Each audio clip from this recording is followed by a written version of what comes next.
আসসালামু আলাইকুম এভরিওয়ান। দেখেন কেকটা কতটা সফট হয়েছে, ভিডিও দেখে নিশ্চয়ই বুঝতে পারতেছেন। আজকে আপনাদেরকে ভ্যানিলা স্পঞ্জ কেক তৈরি করে দেখাবো।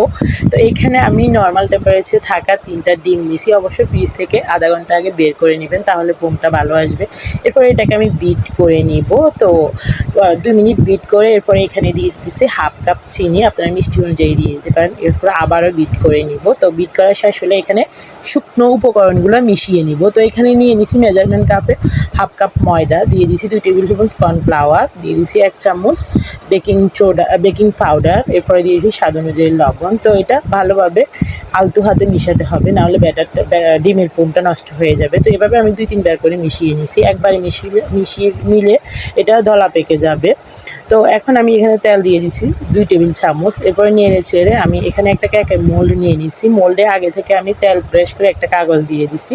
এরপরে মোল্ডে ঢেলে নিয়ে একটা টুথপিক দিয়ে এটাকে আমি দাগ দিয়ে দিব, যেন ভিতরের লাম্পসগুলো না থাকে। এরপরে আমি আগে থেকে হাঁড়ি গরম বসিয়ে দিছি। এখানে আমি স্টিলের হাঁড়ি নিছি, তাহলে কি হবে, কেকের উপরে কালারটা অনেক বেশি সুন্দর আসবে।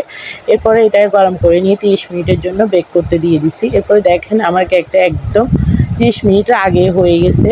কেকের ফোম যদি ঠিক হয় 30 মিনিটও লাগে না কেক করতে। তো দেখেন ভিডিও দেখেই বুঝতে পারতেছেন কেকটা কতটা সফট হয়েছে আর কেকের কালারটা কেমন আসছে। তো এখন আমি এগুলোকে পিস করে নিব। দেখেন অনেক বেশি সুন্দর হয়েছে। তো এভাবে তৈরি করে কিন্তু বিকেলের নাস্তা রাখতে পারেন। তো কেমন হয়েছে জানাবেন অবশ্যই।